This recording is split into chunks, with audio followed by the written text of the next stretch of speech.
Okay, something we haven't practiced saying yet is anything like this. I can do him a favor.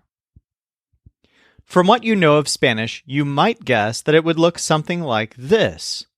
Lo puedo hacer un favor.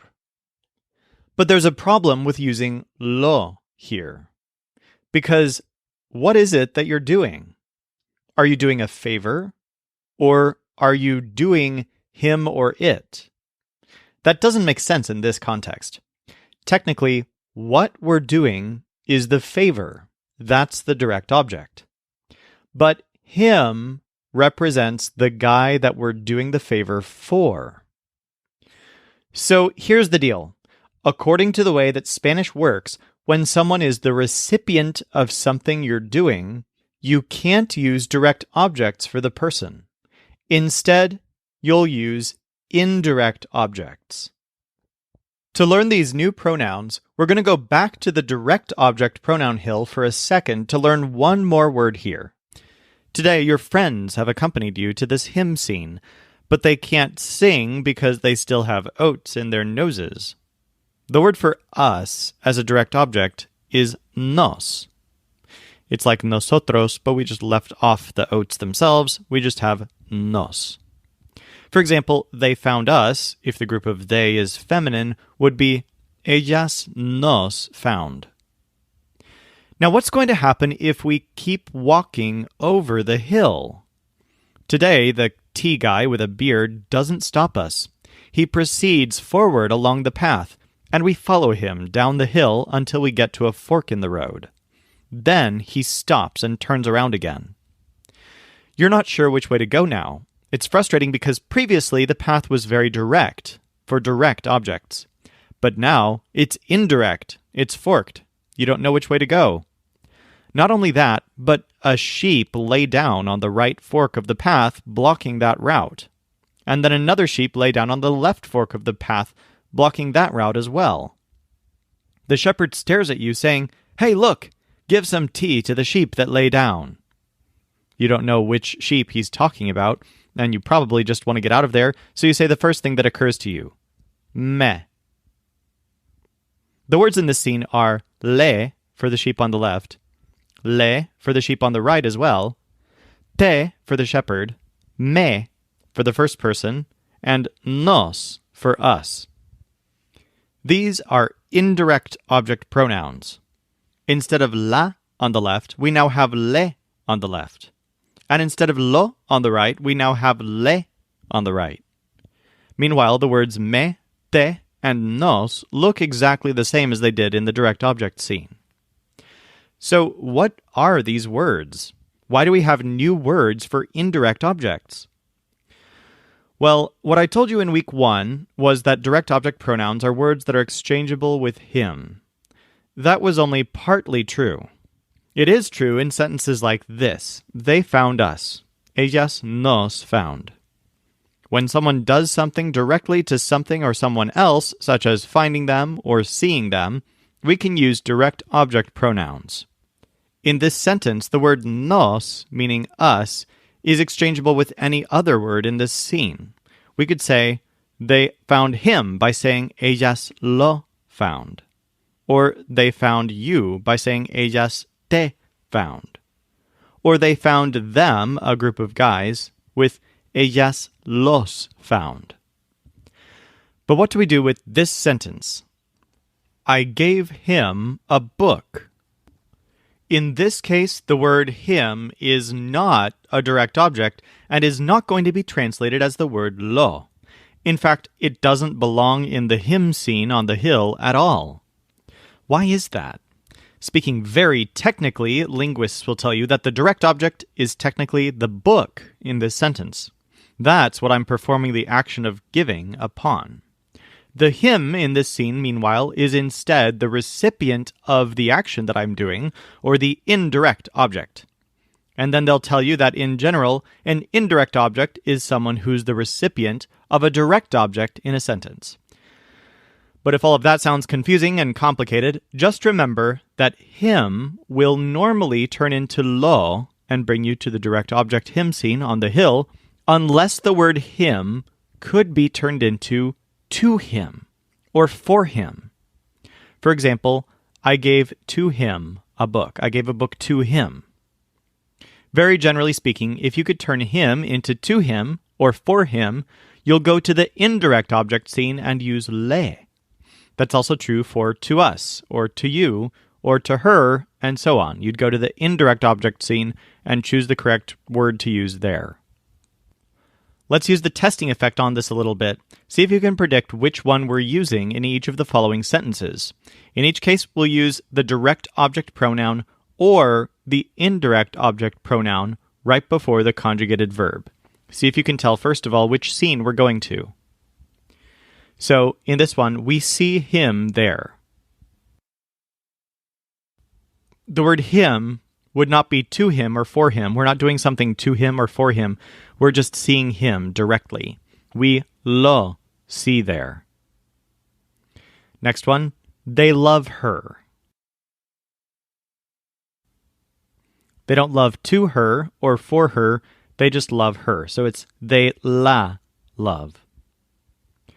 Next, she told us a story. Could the us here be turned into to us or for us? She told a story to us. This is the indirect object scene, the scene with le and so on. So this is she nos told a story, but the nos here is coming from the indirect object scene. Next, you asked him a question.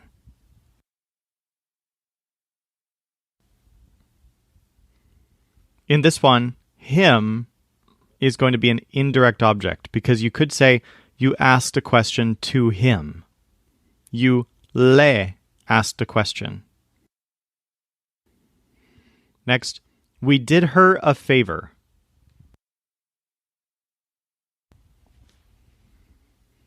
Here, her could be for her. We did a favor for her. So this is going to be an indirect object. Nosotros le did un favor. Incidentally, you can also turn le, either feminine or masculine, into les when it's plural. For example, we gave them a book. Nosotros les gave a book.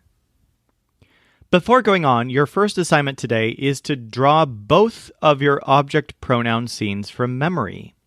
To speak Spanish fluently and effortlessly, you'll have to be able to use all of these words well, and to do that, you always need to know whether you're using a direct object or an indirect object. The best way to do that is to keep the scenes distinctly separate in your mind. There's obviously a lot of crossover between the two, since some of the words are the same in both scenes, like nos and me and te. But still, keeping them clearly organized in your mind now will pay off enormously for your fluency going forward. So go ahead and draw those scenes from memory now, placing all the words in the right spots, and then make sure to correct anything you get wrong. All right, now that you've drawn your direct object and indirect object maps, let's practice using them in sentences, including with some of the new verbs that we learned in this lesson. To begin with, I want to make them something. And I'm going to help you out with this one a little bit. So I want to make them something. So them is an object of some type. Could it be for them or to them? You could say, I want to make something for them. So this is an indirect object. We'll go to the indirect object scene and choose the word les. Next, the word les has to go before the conjugated verb for I want. So the entire sentence is les quiero hacer something. Next, I did him a favor.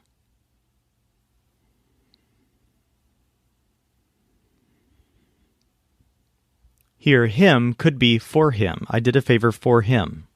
So this is going to be from the indirect object scene. The word for him there is le.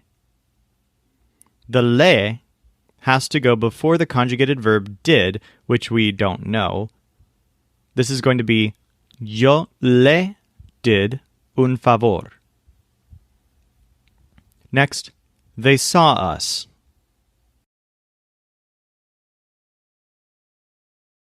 Ellos nos saw. I love her.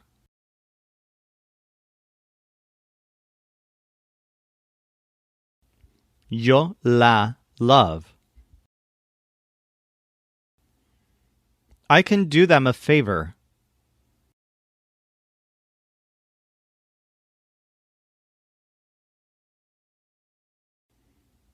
Les puedo hacer un favor. You told him a lie.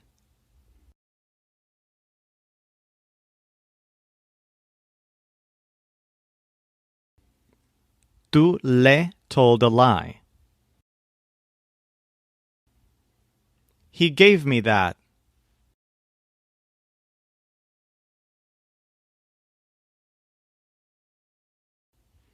Él me gave eso. I can make her that.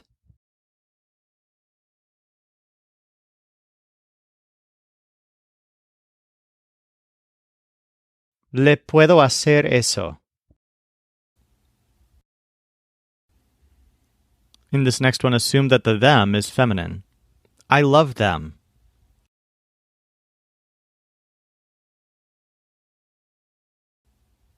Las quiero. They gave us a gift.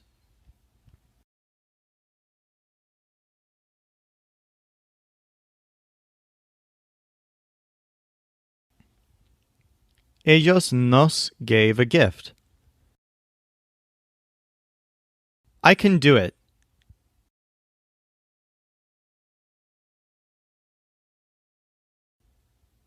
Lo puedo hacer.